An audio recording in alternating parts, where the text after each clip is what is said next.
yung Chinese government, may mga pinupunduhan yata na mga politiko dito sa ating bansa, pati mga vloggers. What? Yan po. At makikita ninyo, mga kababayan, sa kanilang mga aksyon, sa kanilang mga pananalita, they are promoting Chinese propaganda. Yeah, ulit-ulit ko pong sinasabi sa inyo, ingat po tayo, lalo this coming midterm election.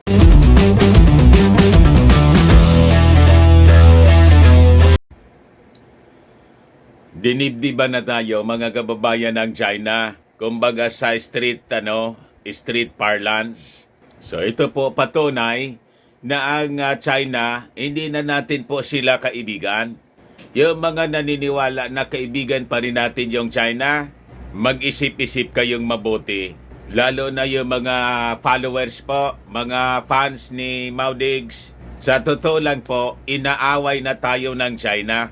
And because of that, our president, si President Bongbong Marcos, is taking this very, very seriously. Sabi nga ng DND Secretary na si Gibo kahapon. Ito po yung mga balita ngayon. President Ferdinand Marcos Jr. called a command conference after the latest China harassment.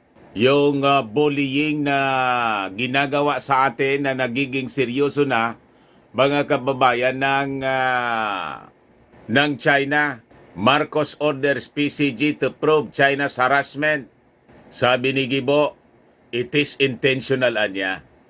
Nag-file na rin po tayo ng protest. Kumusta naman anya, Mr. Maravillas, yung reaction ni Inday? Si Inday po, mga kababayan. Ano yan ginagawa ni Inday, Mr. Maravillas? Namimili ng halaman. Relax na relax si Inday, oh.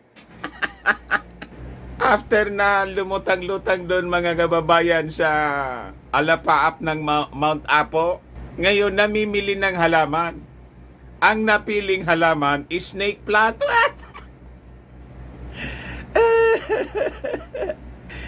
Ingawan na talaga, Mr. Maravillas. Ito yung balita po. Walang reaksyon si Inday sa nangyayari ngayon sa mundo.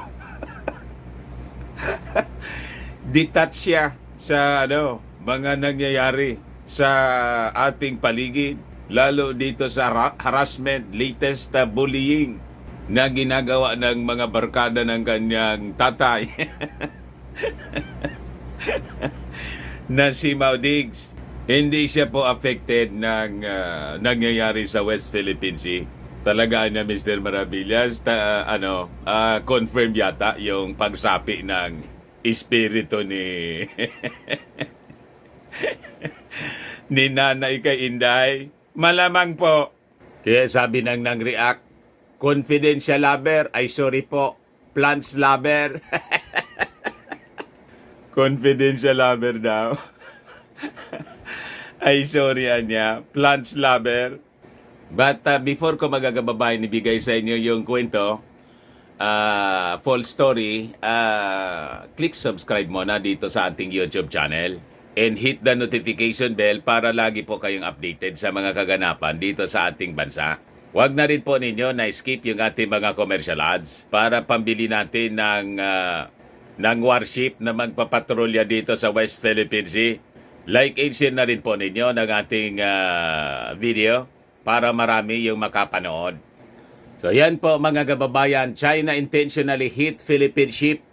So talagaan niya, Mr. Maravilla, sinadya. Of course, sinadya po. Unang-una, napakalayo nila, China, yung distansya ng Ayungin Shoal. Nagsadya talaga sila papuntang Ayungin Shoal para harangin intentionally at kamkamin yung ating territory. Malinaw pa sa sikat ng Haring Amang Araw, ika nga, mga kababayan. And this time, yung pagiging agresibo nila, yung aggression against us, in-intensify nila, mga kababayan. Sabi nga natin kanina, sa street parlance, dinibdiba na po tayo. Tinitesting kasi nila yung ating resolve, lalo na ng ating allied countries, lalo na ng Amerika, kung ano po yung gagawin. Ngayon, siyempre, doon sa command conference ng ating Pangulong Bongbong Marcos, sabi ni Secretary Gibo sa press conference kahapon na yung Chinese Coast Guard niya and maritime militia vessels in blatant violations of international law harassed and intentionally hit UNESA, May 2, and Philippine Coast Guard vessel BRP Cabra. We are here anya to really decry in the strongest possible terms this egregious violation and illegal act within the Philippines 200 nautical mile exclusive economic zone and the obfuscation of the truth by China's distorting the story to fit its own ends. Ito po mga kababayan yung statement ni Secretary Gilbert Teodoro. Iparinig ko po sa inyo mga kababayan. Philippine Navy and the Philippine Coast Guard are here to give you an undistorted narration of the illegal acts of the Chinese vessels.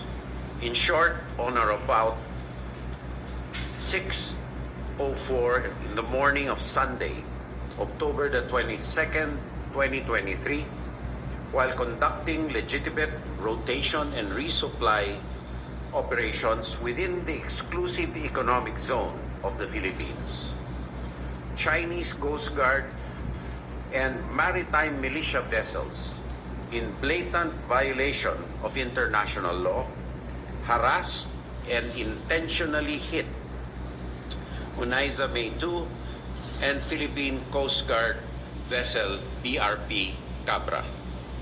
This occurred within the 200-mile exclusive economic zone of the Philippines, which China has no jurisdiction, authority, or right to conduct any operations whatsoever.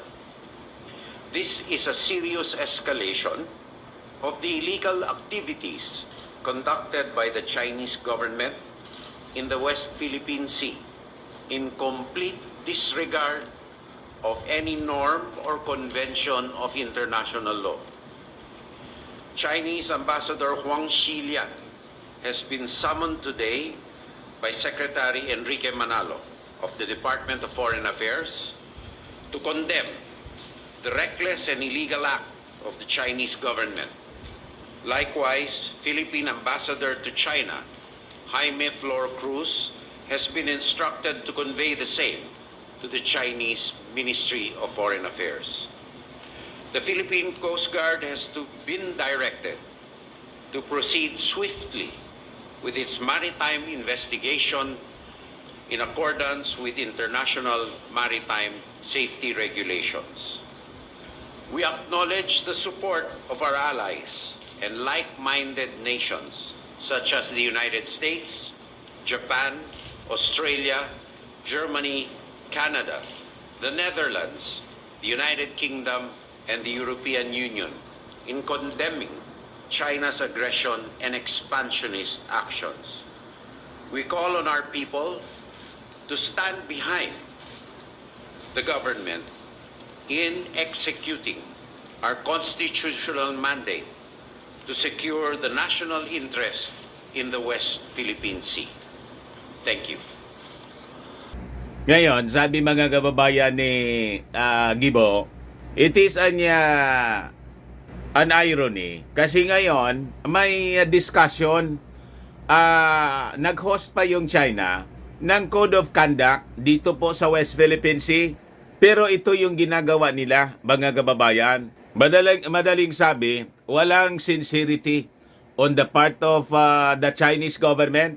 Hindi nila siniseryoso yung pag-host ng meeting para buuin yung Code of Conduct in the West Philippine Sea.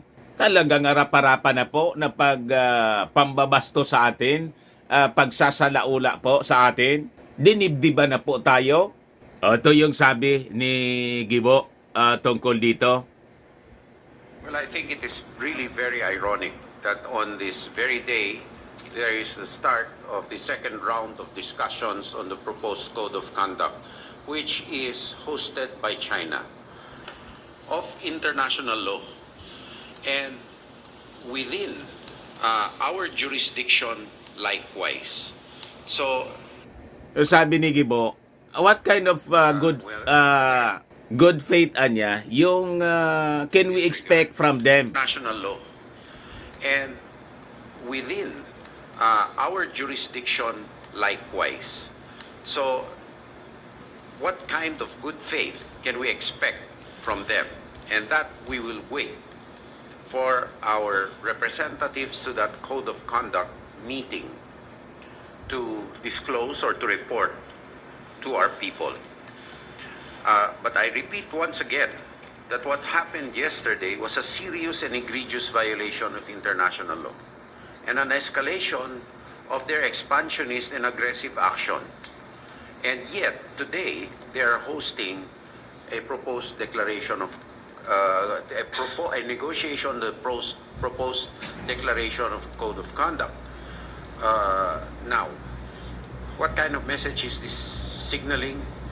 I want to know, and the truth from the government of China, because once again we repeat, they have neither jurisdiction nor authority to conduct any sort of governmental operations within our 200 nautical mile exclusive economic zone. Will stand the test of credence before our own people and more importantly before the whole world. So, as stated mga kababayan ni Gibo, yung ating Pangulong Bongbong Marcos, nagpatawag agad-agad ng command conference. And the President is taking very seriously ito pong China-Philippine collision doon po sa Ayungin. So, sabi ni Gibo, he urged the public to have a unified view. Magkaisaan niya tayo against China's distortion of the facts. Kasi alam naman po natin, yung Chinese government, may mga pinupunduhan yata na mga politiko dito sa ating bansa, pati mga vloggers. What? Yan po. At makikita ninyo, mga kababayan, sa kanilang mga aksyon, sa kanilang mga pananalita, they are promoting Chinese propaganda. Yeah, ulit-ulit ko pong sinasabi sa inyo, ingat po tayo, lalo this coming midterm election, lalo na po sa presidential election. Malamang sa malamang, yung Chinese government may pinupunduhan po na mga politiko na gusto nilang iupo na dapat sympathetic po sa kanila para patay mali siya lang yung ating mga leaders habang kinakamkam nila yung ating territory. Yun ang gusto nilang mangyari. Kaya sabi po ni Gibo, hinihimok na lang namin ang pagkakaisa ng ating bansa sa likod ng gobyerno sa ating mga hakbang upang isecure ang territorial integrity at sovereignty ng ating republika. Kaya po, ipinamabuti ng ating pamalaan sa liderato ng ating Pangulo na mahayag ngayong araw na to upang sa ganon hindi na kumalat ang fake news at anumang espekulasyon. Nagpapakalat po ng fake news po yung Chinese government sa pamamagitan ng mga propagandista nila na mga local politicians po, a national politician po natin dito sa ating bansa, pati mga minions nila na mga vloggers. Very active po. Money talks. Para alam ko na niya, Mr. Maravillas, kung sino yung mga nagtatrabaho sa interes ng China. Alam nyo na po kung sino. Yes, sabi po ni Gibo, kaya maniwala na lang sa ating gobyerno. Huwag po itong maging ugat ng pagtatanim ng fake news ng China at ng iba pa upang tayo ay magkawatak-watak dahil sa oras na ito, kailangan po ng pagkakaisa ng ating bansa. Yung iba po, sumasalok ng pundo. Preparation po yata sa midterm election at lalo na sa 2028 presidential elections. Pangpalitan niya siguro, Mr. Maravilla, sa confidential funds. What? Sabi po rito, Teodoro said the world and the Filipinos must all condemn China's use of brute force in the West Philippine Sea. Ngayon po kailangan kondinahin ng buong mundo at ng bansa ang iligal at mapaniil na mga aksyon ng Chinese government na labag sa kahit anong norm ng international law, kahit saang libro hanapin. Meanwhile, sabi rito, Teodoro acknowledged the support of allies in like-minded nations tulad ng Amerika, Japan, Australia, Germany, Canada, the Netherlands, United Kingdom, and the European Union. In condemning China's aggression and expansionist actions, we call on our people to stand behind the government in executing our constitutional mandate to secure the national interest in the West Philippine Sea. Sabi mga kababayan ng matapang na si Gibo Teodoro, hindi nagkamali mga kababayan yung ating Pangulong BBM sa pagkuha bilang Defense Secretary kay Gibo. Salute to you, sir. Pero anya si Inday, Mr. Maravillas. Kumusta naman anya, Mr. Maravillas, si Inday? Nasa Quezon City Circle po si Inday, oh.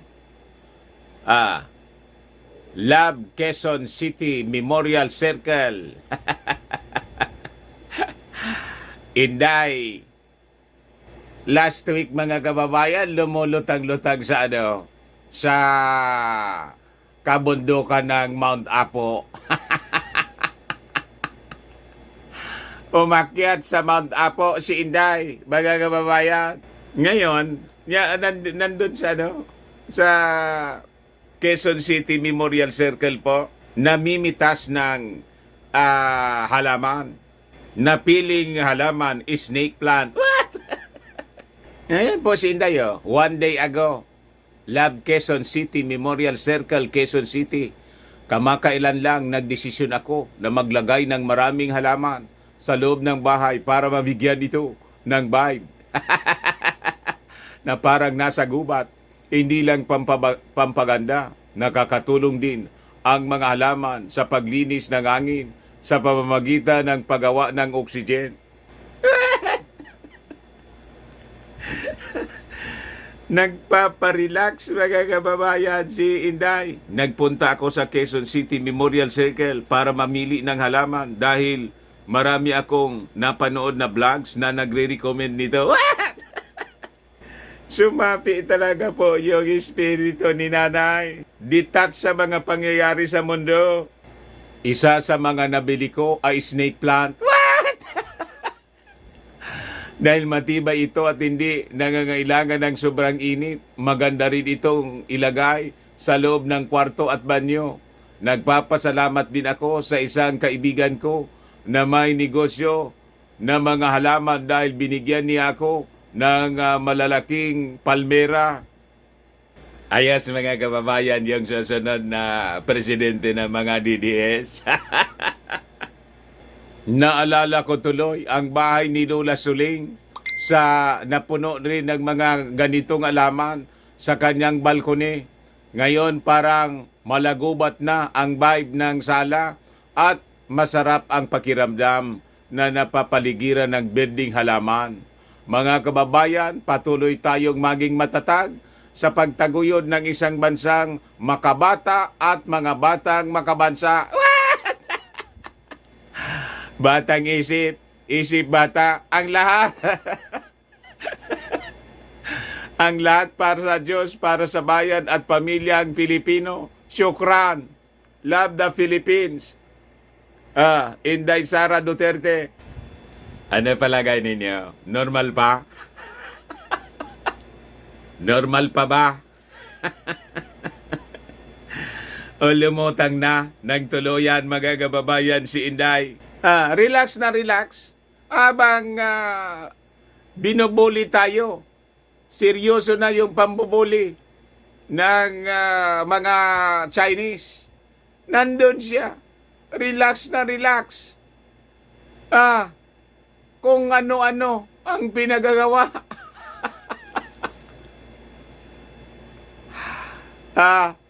You see? Sige pa picture. Talaga na Mr. Maravillas, may problema tayo pag ganyan niya. talagang malaking problema, mga kababayan. Kaya ngayon pa lang, mag-isip na tayo. Sabi ng isang nag-react, mga kababayan, ba't walang tao sa paligid? Pinaalis ba muna para makapag-photoshoot? Pinaalis ba muna dahil sa security protocol? So, ganun ka-relax po, Sinday. Habang yung ating Pangulong Bongbong Marcos nasa command conference, wala nang haros pahinga. Galing pa lang siya sa Saudi Arabia. Dire-diretso na yung kanyang pagtrabaho para maghanda po tayo sa mga dapat nating gawin. Pero yung mga operational aspect po ng ating gobyerno na mga dapat na gawin, hindi na po siyempre binabanggit ng ating pamahalaan. Yan ang sinabi ni Gibo. We cannot discuss that. Pero sabi nga natin, we really have to prepare sa mga eventualities. Pag-ready po tayo sa gera, nakikita na po ninyo ang pagputok ng gera kung saan-saan. We have an active war sa Ukraine. And this time, mga kababayan, sa Israel. At itong mga Chinese, ayaw tayong tantanan. Gusto yata tayong idamay sa kanilang ambisyon para sa sa pagbawi nila ng Taiwan. So we will be forced to defend. Sabi nga po sa Bible sa Joel 3 chapter 3 verse 9 to 10. Proclaim this among the nations. Prepare for war. Wake up the mighty men. Let all the men of war draw near. Let them come up. Beat your plowshares into swords and your pruning hooks into spears. Let the weak say, I am strong. Huwag po nating ay mga nagsasabing hindi natin kaya, you will be forced na kayanin ito. Pag hindi po natin kinaya, mawawalan po tayo ng bansa. Tulad ng mga pinsan natin na mga Hudyo.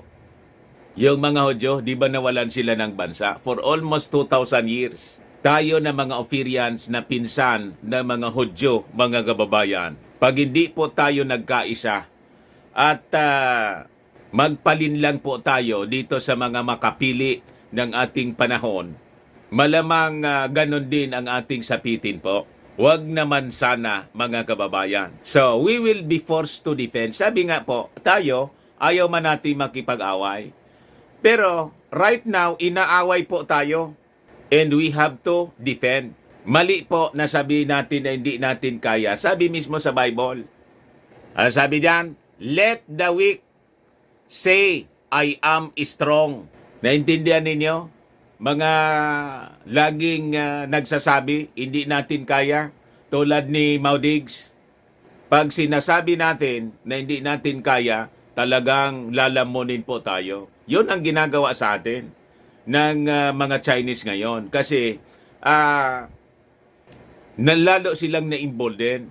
Takotan niya mga duwagan niya yung mga Filipinos. Takot sa atin kasi malakas tayo na bansa. So tama ito pong ginagawa ng ating Pangulong Bongbong Marcos na tumayo laban dito po sa pambubuli ng China. And we engage our allied countries tulad ng Amerika, tulad ng European Union, tulad ng Japan, South Korea, Australia, para tumulong po sa atin. Kasi po, matindi po ang pagnanasa. Alam ba ninyo na ang dahilan ng conflicts, quarrels, wars, ay ang pagnanasa ng hindi sa kanya? Tulad ng nangyayari dito sa West Philippine Sea, kahit sa Israel po, ganon. Ang pinag-awayan po, the land of Palestine, na binigay ng Diyos sa mga Hudyo. Yun ang pinag-aagawan doon po, lupa. Sa atin ganon din po, territory. Yung teritoryo, mga kababayan, na hindi kanila, atin, malinaw, inaward sa atin, at atin man talaga po, historically. Mas nauna po tayo sa mga Chinese. Alam ba ninyo? This is the land of fear, the land of creation. Wala pa yung mga China. Nauna pa tayo sa mga dynasty nila. Kaya sabi ko nga, simulan na natin ang pagre-research ng ating pinagmulan. Yung proposal po in Congress ni Dan Fernandez about the land of fear. Seryosohin po ninyo, mga congressmen, ang pagre-research ng ating ancient history. Ano daw yung kausa ng away? Sabi sa James 4, chapter 1, chapter 4, verse 1 to 2. What causes conflicts and quarrels among you? Don't they come from the passions at war within you? You crave what you do not have. You kill in covet, but are unable to obtain it. You quarrel in fight. Ayan po, mga kababayan, ang ginagawa ng mga Chinese sa atin. Nagnanasa sila ng hindi kanila. And because of that, you have to, to defend. We have to defend. Tama, sige po, magkaisa po tayo. Paano niya, Mr. Maravillas, yung nagpo-programa doon sa gikan sa China? Para sa China. Kaya nga po, ulit-ulit sinasabi natin, we have to reject them. Huwag kayong makikinig sa mga propaganda nila. Ayan man lang po. Baka lang gusto ninyo po itong itry, Firmatch Firming and Lifting Cream. Pinapahid po sa mga pulses in affected area. Mainam po sa paninigas ng mga kaso-kasuan. Ito naman po, Automax Revitalizing Serum. Sa mukha naman yung application, mga kababayan. You will look 10 years younger than your age. Sa mga cancer patients naman po, try po ninyo ito. Nengxia Red Mix Fruit Drink. Hindi man po siya gamot, food supplement po siya. Kaya lang, gawa siya mga kababayan sa goji berry. Yung goji berry may anti-cancer properties. Ayos, yung mga inquiries po ninyo, dumiritso na lang kayo sa aming messenger sa Facebook para masagot namin agad. Ayos, ako po si Dante Maravillas. Bye-bye po. God bless.